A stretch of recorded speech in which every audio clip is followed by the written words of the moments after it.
Monotheism second part है।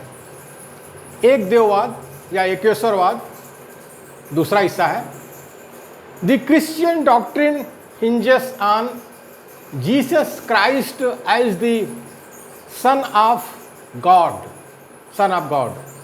and yet in Islam Jesus is an ordinary prophet, कहने को तो यहूदी, क्रिश्चियन, इस्लाम ये सब एक देववादी हैं, मतलब एक देव को मानते हैं, लेकिन इनके अंदर भी थोड़ा थोड़ा अंतर है। एक धर्म दूसरे धर्म को जो है नीचा दिखाना चाहता है और अपने को ऊंचा दिखाना चाहता है, यानी ऊंच नीच का सिद्धांत इन धर्मों में आया। तो कैसे आया? ईसाई धर्मशास्त्रों में जीसस को भगवान का पुत्र माना जाता है। जो क्रिश्चियन धर्म है उसमें जीसस क्राइस्ट को जो है भगवान का पुत्र माना जाता है, कि हमारे जो जीसस हैं वो भगवान के ही पुत्र हैं, भगवान पुत्र हैं। लेकिन इस्लाम में एक साधारण देवदूत माना जाता है, पैगंबर। लेकिन जो इस्लाम है वो ईसा मसीह को पैगंबर मानता है, वो एक पैगंबर हैं, एक देवदूत हैं, वो जो है ईश पुत्र नहीं है, ईश्वर के पुत्र नहीं हैं, ऐसा जो है इस्लाम मानता है। क्योंकि इस्लाम के जो पैगंबर हैं हज़रत मोहम्मद, उनको जो है भगवान का पुत्र नहीं माना जाता, उनको पैगंबर माना जाता है, या ईश्वर दूत माना जाता है, ईश दूत माना जाता है, देवदूत माना जाता है, ऐसे माना जाता है। तो अब उनको तो नहीं माना जाता ईश्वर का पुत्र, तो इसलिए उन्होंने भी कहा कि नहीं नहीं, जो ईसा मसीह हैं वो भी जो है भगवान के पुत्र नहीं है, ये मतलब ईश्वर पुत्र नहीं है। In Judaism and Christianity Ishmael is not considered a prophet. He is considered Abraham's illegitimate son.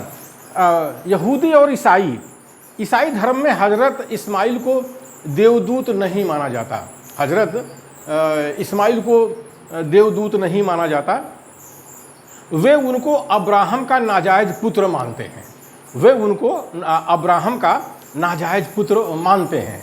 अब देखिए, नाजायज जो अब्राहम है उनको यहूदी, ईसाई, इस्लाम तीनों मानते हैं कि वो हमारे पुरखे हैं। अब अब्राहम का ही एक पुत्र है इस्माइल से जो है ये हज़रत मोहम्मद का जो ख़ानदान शायद आता है, तो इसलिए जो है इस्माइल को ज़्यादा मानते हैं इस्लाम के लोग। तो अब ईसाई और जो यहूदी हैं वो जो है इस्लाम को नीचा दिखाने के लिए कहते हैं कि इस्माइल जो है अब्राहम के नौकरानी के पुत्र हैं, मतलब अवैध पुत्र हैं।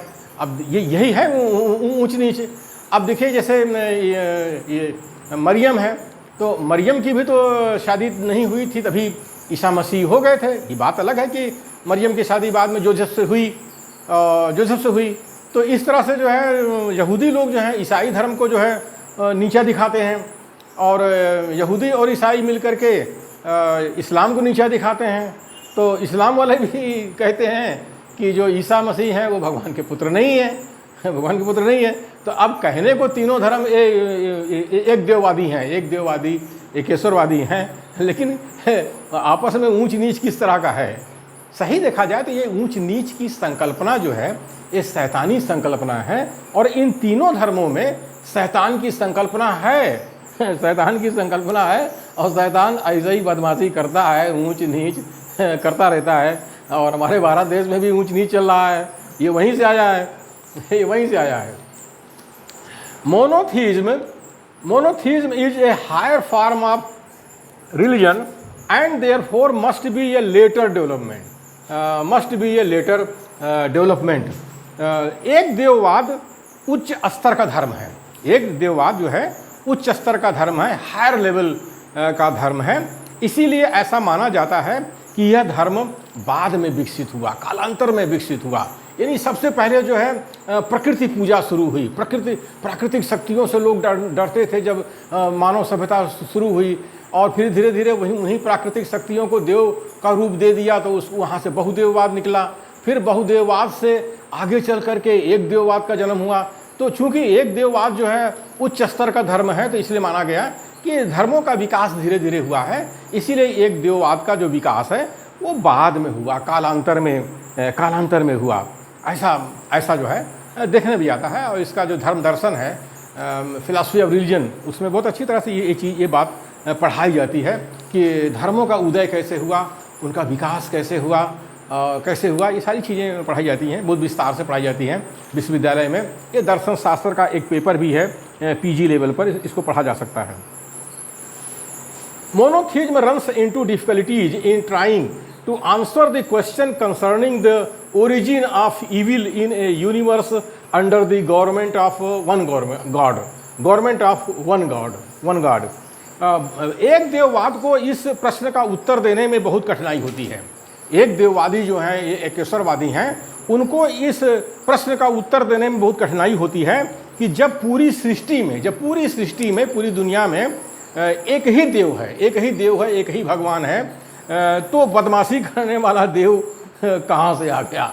ये जो बदमाशी करने वाला, बुराई करने वाला ये जो देव है, ये जो है शैतान कहाँ से आ गया? ये इस प्रश्न का उत्तर तीनों धर्म के लोग जो है, तीनों धर्म क्या, ये जो पारसी धर्म है वो भी तो एक देववादी है, वो भी नहीं दे पाते। पारसी भी कहते हैं हाँ भाई शुभ है अशुभ है, मतलब दो पावर हैं। तो उसी तरह से ये भी मानते हैं कि संसार में दो ताकत है, एक भगवान तो वही है, भगवान जो है सर्वशक्तिमान है, लेकिन उनके नीचे जो है शैतान भी है। और शैतान जो है हमारे भारत देश में इसीलिए कहता है कि भगवान ने दुनिया बना दी, अब देखने नहीं आते हैं, अब इस धरती के देव हम ही हैं, यानी भूसुर हैं, महिषुर हैं, भूदेव हैं, हम ही हैं। तो शैतान को जो है यहूदी लोग शैतान ही बोलते हैं, और क्रिश्चियन लोग उसको लूसीफर बोलते हैं, और जो इस्लाम के लोग हैं उसको जो है इबलीस कहते हैं। लेकिन शैतान जो है वही है जो ऊंच नीच करता है। हम ऊंचे बाकी सब नीचे, यानी हम ऊंचे हैं और इंसान सब नीचे हैं। तो ये ऊंच नीच का सिद्धांत जो है एक देववाद से ही आया है। और ख़ास करके जो बहुदेववादी थे उनसे जो लड़ाई झगड़ा जो हुआ है, तो उसमें से ये निकल के आता है, क्योंकि बहुदेववादी में जो है भी ऊंच नीच है। तो इसीलिए जो है ये शैतान की संकल्पना तीनों एक देववादी धर्मों में है।